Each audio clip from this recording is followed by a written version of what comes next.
Welcome to ARK TV Telugu. నేను మీ ఆద్య. దయ్యాలు, ఆత్మలు, పితృలు అన్నీ ఒకటేనా? ఒక వ్యక్తి మరణించిన వెంటనే అతని ఆత్మ శరీరం నుండి వెళ్ళిపోతుంది. ఈ ఆత్మలకు శాంతి లేదా మోక్షాన్ని తీసుకోవడానికి ప్రతి సంవత్సరం పితృపక్షంలోని 16 రోజులలో శ్రద్ధ పిండం నిర్వహిస్తారు. కొందరు ఆత్మలను దయ్యాలను అని పిలుస్తారు. అవి నేటికి కనిపిస్తాయని చెబుతుంటారు. అంటే నిజంగా ఆత్మలు దయ్యాలు అవుతాయా? ఆత్మలు దయ్యాల మధ్య తేడా ఏమిటి? గ్రంథాలలో దయ్యం. గ్రంథాల ప్రకారం దయ్యం అనేది మానవ శరీరం యొక్క తాత్కాలిక వ్యవస్థ. ఆత్మ ఒక శరీరాన్ని అంటే మానవుని భౌతిక శరీరాన్ని విడిచిపెట్టిన తర్వాత దశ విధి, త్రయోదశ కర్మ, పిండదానము వరకు ప్రేతాత్మగా సంచరిస్తుందని అంటారు. ఆత్మకు కూడా ఈ లక్షణాలు ఉన్నాయి.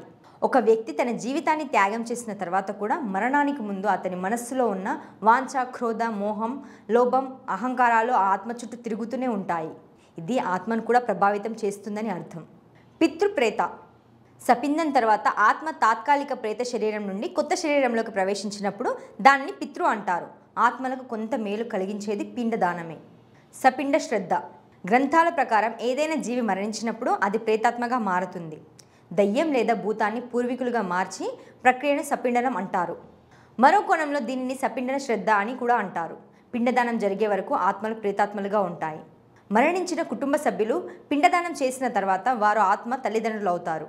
ఆత్మ తల్లిగా మారడం అంటే ఆత్మకు మోక్షం లభించడం.